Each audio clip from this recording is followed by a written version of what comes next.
Hello guys, welcome back to another video with Flex and Freedom. You're with Aaron today, and we're going to test ride and review this 2022 Harley Davidson Fat Boy. Okay guys, so first impressions, this where we're parked up here. Well, obviously it's a beautiful bike. As we come around to the front here, you'll see just the profile of the bike is extremely beefy, really meaty.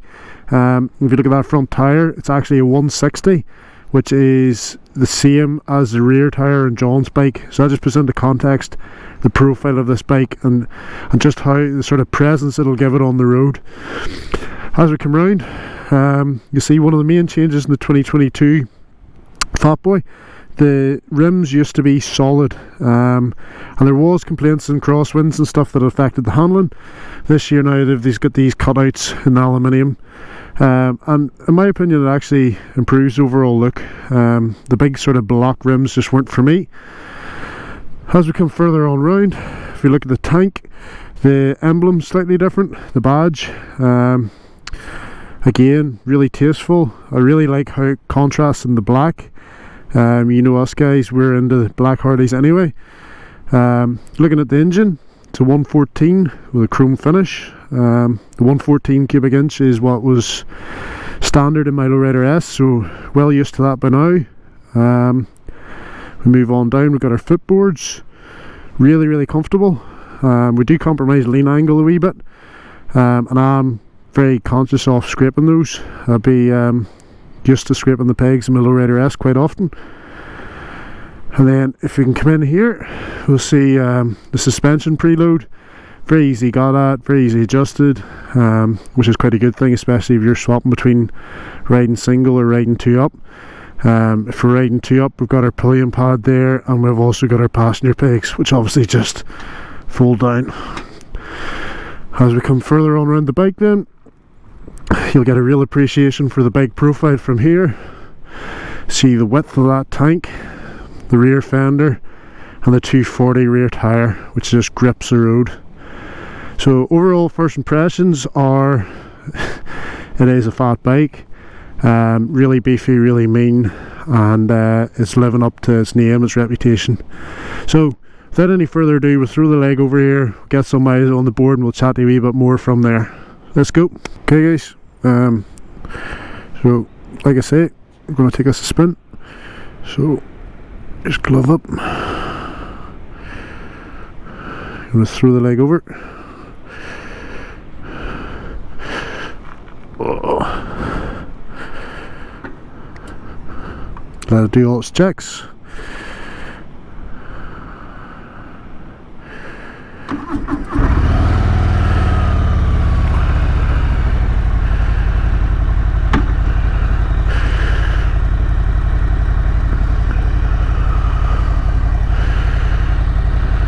Just waiting on that princess over there.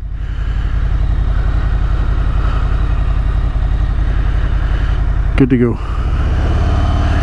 He catches up. He's in the stage 3. So this bike has like, I don't know, maybe 8 miles on it. So, well, when I picked it up. So new tyres, new brakes, so we'll be taking it handy enough. Plus it's this bike retails in at around 21,000. I'm sure John will put the actual figure up, so don't really want to slide that down the road.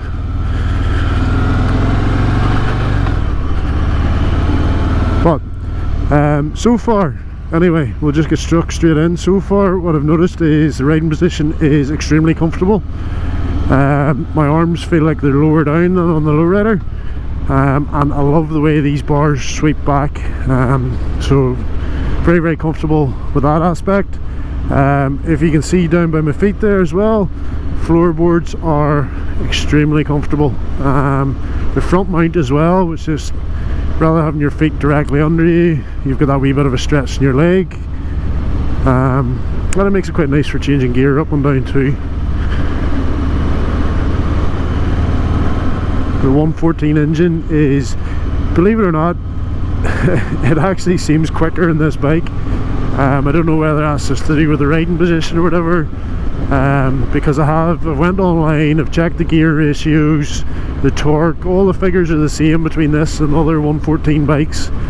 For some reason this one feels really punchy, so I'm putting it down to the riding position and stuff, because on paper it's the same as the other 114 engines.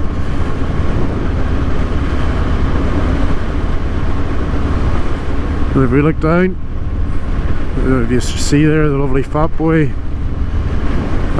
text and nice big speedo.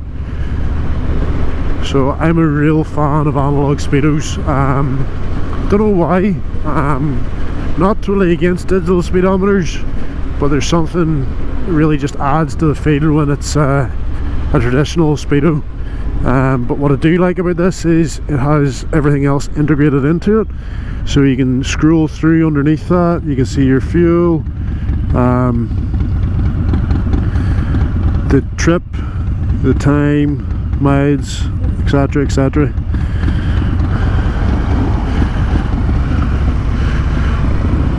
So I have to say now, the handle on this bike, I was a wee bit apprehensive. The 160 front tyre, a lot of people say with the big fat front you lose a lot of handling. Now this bike just feels so nimble. The one thing I will say is the lean angle is slightly reduced. One, because the height of this bike's a wee bit lower than some of the others, i.e. the Lowrider S, but also the footboards give you less clearance, but that's just the price you pay for that luxury or that comfort. Gate or everything else is fairly similar to both mine and John's bikes. This bike is set up for 2 people. Obviously I'm not taking a pillion on it today, but I really feel like it's got enough power for taking a passenger, and I feel like it would be a comfortable bike for a passenger as well, especially the fact that you can adjust the suspension preload so easily. I think that's great.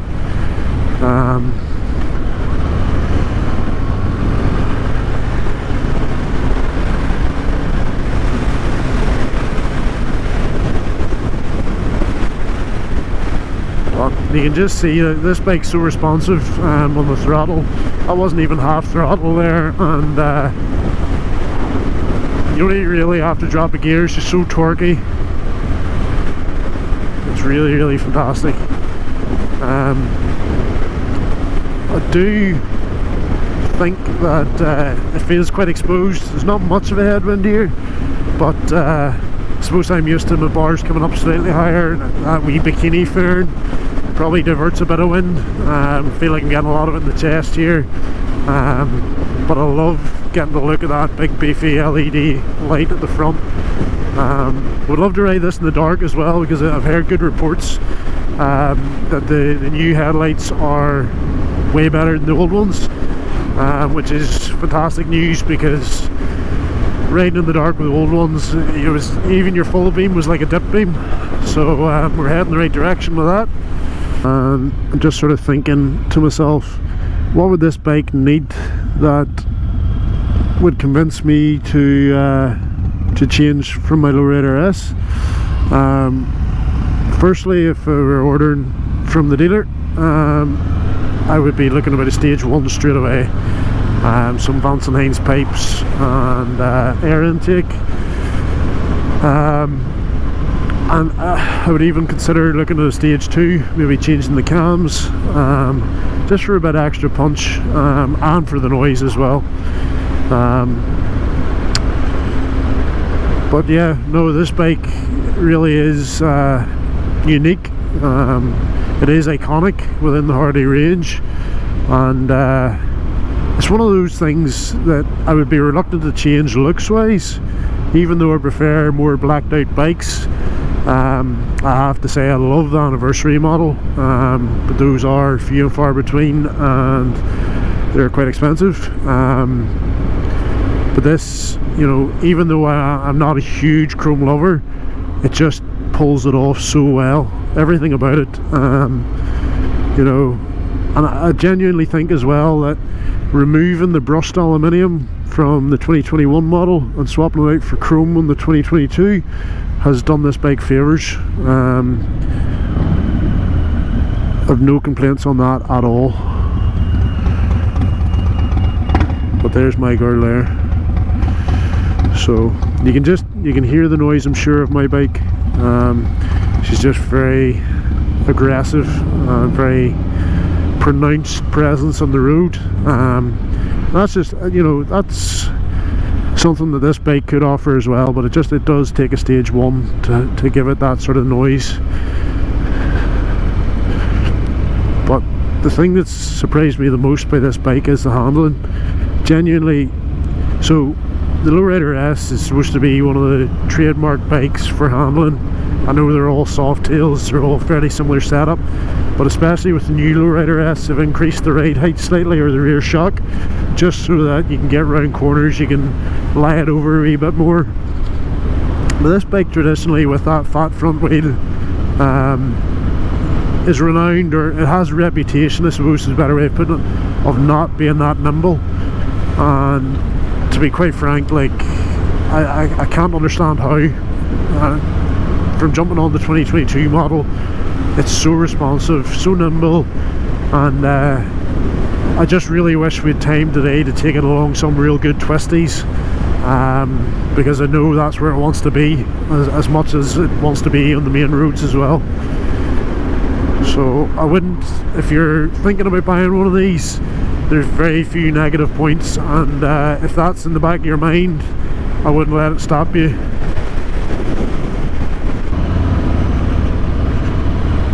Just handles so well.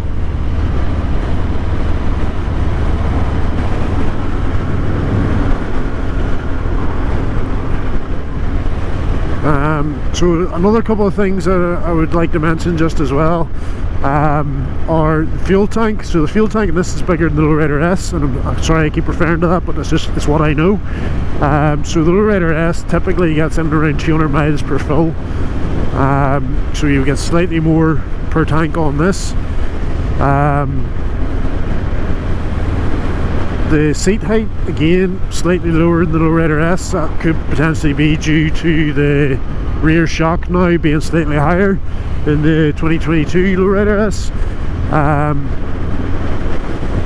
But like I say, it's comfortable. It doesn't feel like you're sitting too low, and it doesn't feel like your knees are up around your ears. I'm nearly 6 foot, and my legs are a really comfortable angle there, which comes from the forward mounts as well. You know, if you had the mid mounts, you'll be a bit more tucked up, and a lot of people say as well with the forward mounts that you lose a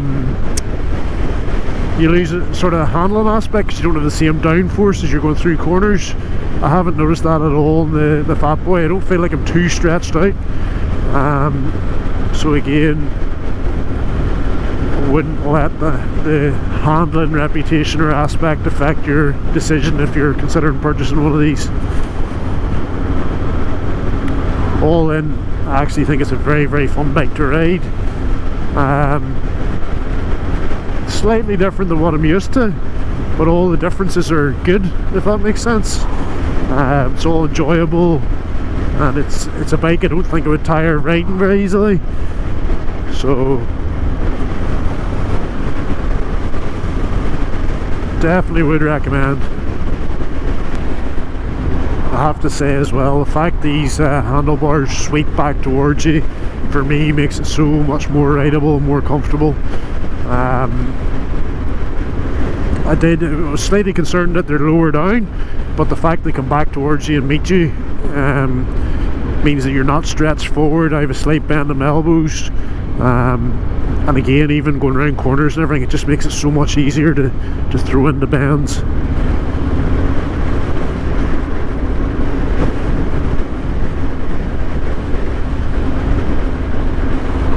But it's funny, you know, as a bike, you know, it's a soft tail frame, it's a 114 cubic inch bike. It doesn't seem like there's a whole pile of differences between some of the models, but once you jump on it, like, it just speaks volumes. The tiny differences Harley makes between model to model make such significant differences. But like I said previously, it's an enjoyable difference, it's an enjoyable experience.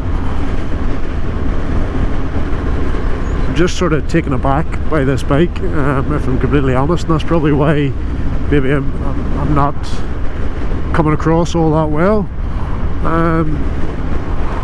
But it's probably one of the nicest bikes I've ridden. I'm not just saying that either.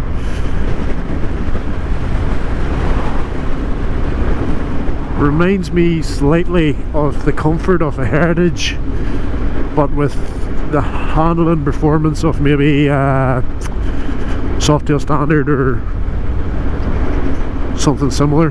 Found the Heritage quite soft suspension wise. This is lovely.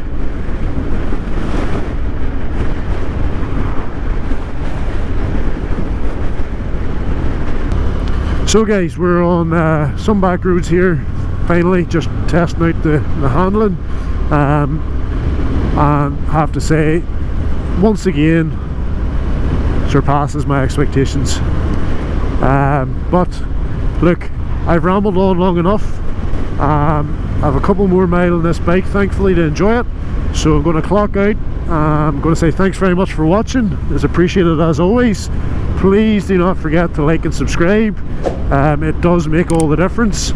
And we have loads of exciting content coming soon, so we hope to see you in the next week or two. Take care from Flex and Freedom, over and out.